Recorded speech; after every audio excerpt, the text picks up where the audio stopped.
अब हम आपको एक ऐसी खबर बताएंगे जिसके बारे में पूरे दिन भारत में चर्चा चलती रही। ये खबर पूरे दिन सोशल मीडिया पर छाई हुई थी। लोग लगातार एक दूसरे को व्हाट्सएप कर रहे हैं, फेसबुक पर लिख रहे हैं और लोग काफी हैरान हैं।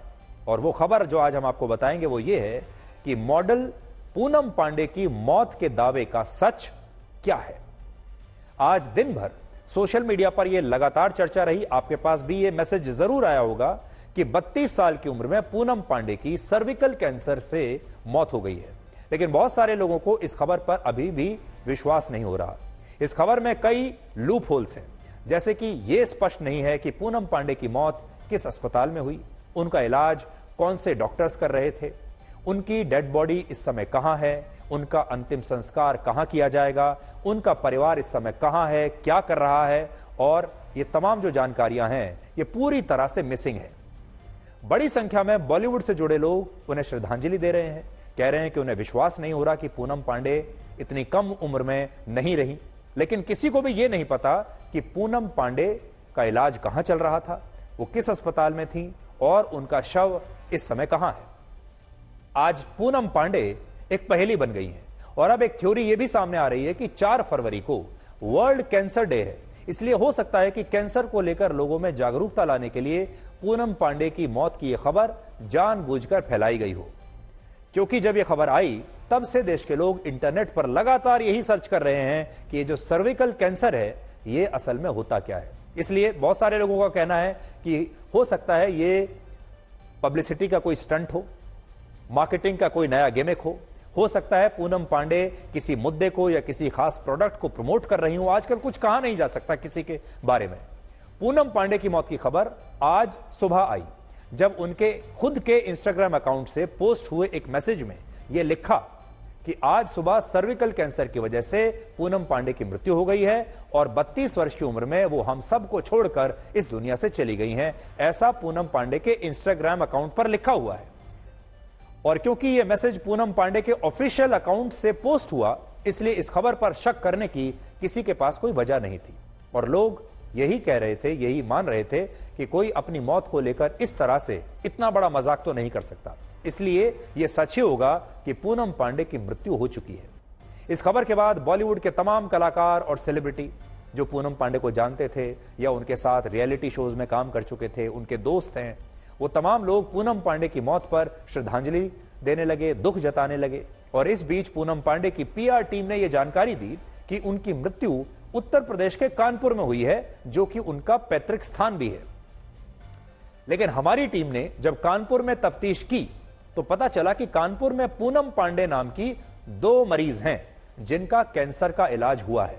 इनमें पहली पूनम पांडे 36 वर्ष की हैं और वो अभी जीवित हैं, उनकी मृत्यु नहीं हुई है और उनका कहना है कि वो मॉडल पूनम पांडे को नहीं जानती। दूसरी पूनम पांडे कानपुर में 65 वर्ष की हैं और वो भी जीवित हैं और उनका कहना है कि उन्हें भी मॉडल पूनम पांडे के बारे में कोई जानकारी नहीं है।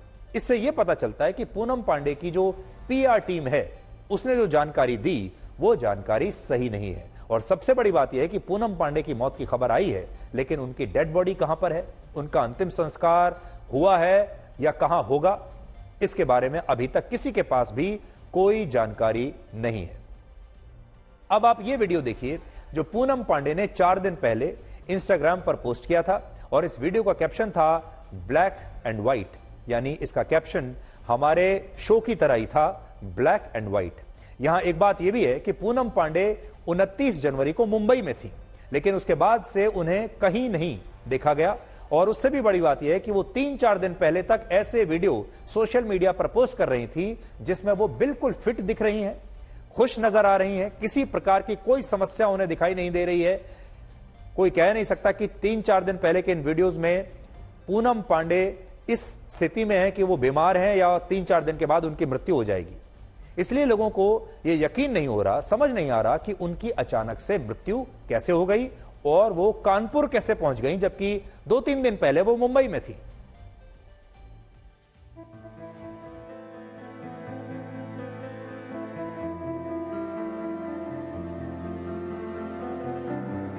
कुछ दिन पहले जिन पूनम पांडे की इंस्टा पोस्ट पर उनके फैंस लाइक और कमेंट कर रहे थे, उसी इंस्टा पर ये खबर आई कि पूनम पांडे अब इस दुनिया में नहीं रही हैं।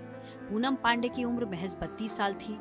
कहा जा रहा है कि वो सर्विकल कैंसर से जूझ रही थी और उनकी पीआर टीम की माने तो गुरुवार को वो जिंदगी की जंग हार गईं। हालांकि इतनी कम उम्र में उनका गुजर जाना किसी के गले नहीं उतर रहा है। पूनम पांडे की मौत की खबर सबसे पहले उनके इंस्टाग्राम हैंडल पर शेयर की गई। इस पोस्ट में लिखा गया कि आज की सुबह हमारे लिए कठिन है। आपको ये बताते हुए बहुत दुख हो रहा है कि हमने सर्विकल कैंसर के कारण अपनी प्यारी पूनम को खो दिया है। दुख की इस घड़ी में हम गोपनीयता का अनुरोध करेंगे, जबकि हम उसे हमारे द्वारा साझा की गई हर बात के लिए प्यार से याद करते हैं। पूनम पांडे की पीआर टीम की माने तो जिस वक्त पूनम की मौत हुई उस वक्त वो होम टाउन में थी। ऐसे में सवाल पूछा जा रहा है कि आखिर ये कैंसर है क्या और क्या इस कैंसर के बारे में अंतिम वक्त तक पता लगाना मुश्किल है। हाल के सालों में सर्विकल कैंसर वैश्विक स्तर पर महिलाओं में होने वाला तीसरा सबसे आम कैंसर साबित हुआ है। सर्विकल कैंसर सर्विक्स में होने वाला गंभीर प्रकार का कैंसर माना गया है। सर्विक्स गर्भाशय का सबसे निचला भाग होता है। सर्विकल कैंसर के ज्यादातर केस एचपीवी के संक्रमण की वजह से होते हैं। एचपीवी एक आम वायरस है जो फिजिकल रिलेशन के दौरान एक व्यक्ति से दूसरे व्यक्ति में फैल सकता है। सर्विकल कैंसर तेजी से बढ़ती एक ऐसी समस्या है जिसे लेकर सरकार भी मिशन मोड पर है। यही वजह है कि वित्त मंत्री निर्मला सीतारमण ने इस बार अंतरिम बजट में सर्विकल कैंसर वैक्सीनेशन को आगे बढ़ाने का बड़ा ऐलान किया है। इस मिशन के तहत 9 से 14 साल की लड़कियों का टीकाकरण कर उनके कैंसर के जोखिमों को कम किया जाएगा। Cervical cancer vaccination, cervical cancer के लिए टीकाकरण, हमारी सरकार टीकाकरण को बढ़ावा देगी। लड़कियों को जो 9 से 14 वर्ष के उम्र में हैं के बीच हैं, ताकि सर्वाइकल कैंसर को रोका जा सके। सर्विकल कैंसर एक ऐसी बीमारी है जो तेजी से महिलाओं को अपनी चपेट में ले रही है। हर साल लाखों महिलाएं इस कैंसर की वजह से अपनी जान गंवा रही हैं। बात अगर भारत की जाए तो एक साल में सर्विकल कैंसर के 1,24,000 के करीब मामले सामने आ चुके हैं। यही नहीं, इस कैंसर से होने वाली मृत्यु दर 9.1% है और ये कैंसर औरतों की मौत की दूसरी सबसे बड़ी वजह बन गया है। ऐसे में जरूरी है कि इस कैंसर की ABCD को समझा जाए और इससे मुकाबले के लिए तैयार रहा जाए। अब देखिए, पूनम पांडे की मौत के दावे पर इसलिए भी संदेह किया जा रहा है क्योंकि इससे पहले उन्होंने कभी यह नहीं बताया था कि उन्हें सर्विकल कैंसर है। लेकिन अचानक से यह दावा किया गया कि सर्विकल कैंसर से 32 वर्ष की उम्र में ही उनकी मौत हो गई है। और बड़ी बात यह है कि जब से यह खबर आई तब से देश के लोग सर्विकल कैंसर के बारे में इंटरनेट पर लगातार सर्च कर रहे हैं और इसके बारे में सब कुछ जानना चाहते हैं। हालांकि सर्विकल कैंसर की बीमारी लाइलाज नहीं है और इसकी वैक्सीन भी बन चुकी है और इसीलिए लोगों को अभी यह समझ में नहीं आ रहा कि जिस बीमारी का इलाज संभव है उस बीमारी से पूनम पांडे की अचानक मृत्यु कैसे हुई, और अगर उन्हें यह कैंसर था तो उन्होंने पहले कभी भी इसके बारे में जानकारी लोगों के साथ शेयर क्यों नहीं की। हालांकि यहां एक बड़ी बात यह भी है कि 4 फरवरी को वर्ल्ड कैंसर डे है और इसलिए हो सकता है कि पूनम पांडे की सर्विकल कैंसर से मौत का दावा इस बीमारी के बारे में लोगों को जागरूक करने के लिए किया गया हो, यह भी संभव है।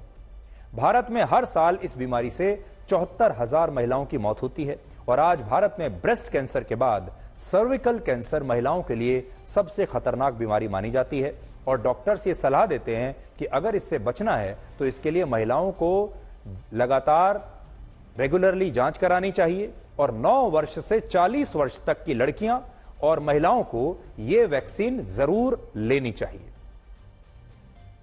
हमारे देश में जो कैंसर सर्विक्स है वो पूरी दुनिया में 1/3 जो है केसेस जो है वो हमारे देश से आते हैं।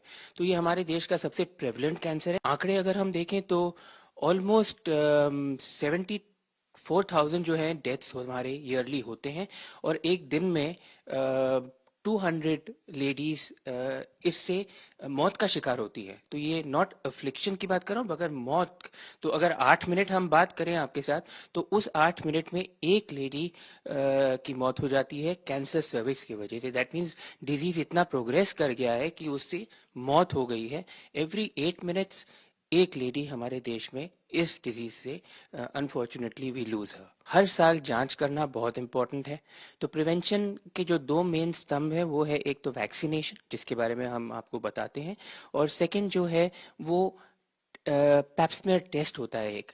तो पैप्समेयर टेस्ट होता है जो निचला हिस्सा मैंने आपको सर्विक्स बताया, वहां से हम लोग एक स्मेयर लेते हैं, सेल्स लेते हैं, गायनेकोलॉजिस्ट करता है, और ये रूटीनली हर लेडी को हर साल कराने की जरूरत है। एवरी ईयर अगर हमारे 3 पैप्समेयर्स 3 साल में नेगेटिव आए, फिर उसका गैप हम लोग बढ़ा सकते हैं टेस्टिंग के लिए। सो प्रिवेंशन विल बी टेस्टिंग। तो पूनम पांडे की असली कहानी क्या है ये तो अभी किसी को नहीं पता। पूनम पांडे गायब हैं, पूनम पांडे किसी को मिल नहीं रही हैं, उनका कहां इलाज चल रहा था, उनका शव कहां है, उनका अंतिम संस्कार कहां पर होगा या हो चुका है, इसके बारे में किसी को कोई जानकारी नहीं है। और इसीलिए यह भी हो सकता है कि ये कोई पब्लिसिटी स्टंट हो, यह भी हो सकता है कि ये कोई मार्केटिंग का नया टूल हो, और यह भी हो सकता है कि पूनम पांडे इस मुद्दे को प्रमोट करने के लिए ऐसा कर रहे हो, कुछ भी हो सकता है। लेकिन एक बात है कि इस खबर के आने के बाद देश भर में बड़ी संख्या में लोग सर्विकल कैंसर के बारे में इंटरनेट पर सर्च कर रहे हैं, जानने की कोशिश कर रहे हैं, और एक दिन के अंदर ही महिलाओं में सर्विकल कैंसर को लेकर जो अवेयरनेस है, जागरूकता है, वो बढ़ते हुए दिख रही है। तो हम आपसे बस इतना कहेंगे कि पूनम पांडे की जो खबर है वो तो आज नहीं तो कल उसकी पुष्टि हो ही जाएगी, सच सामने आ ही जाएगा। आज बड़ी बात यह नहीं है कि हम पूनम पांडे का यह मुद्दा आज आपके सामने लेकर आए हैं। बड़ी बात यह है कि पूनम पांडे के जरिए जो सर्विकल कैंसर का भी जो मुद्दा है उसे लेकर भी जागरूकता आ रही है। इसलिए देश भर की महिलाओं को हम ये कहना चाहेंगे कि सर्विकल कैंसर को लेकर आप लगातार जागरूक रहें, अपना चेकअप धीरे धीरे रेगुलरली कराते रहें, और अगर आपको कोई भी समस्या हो तो सबसे पहले डॉक्टर से जाकर मिलें। और पूनम पांडे की जहां तक बात रही, जैसे ही हमें इस खबर के बारे में कोई पुष्टि मिलेगी, कोई नई जानकारी, नया अपडेट मिलेगा, वो हम आप तक जरूर पहुंचाएंगे।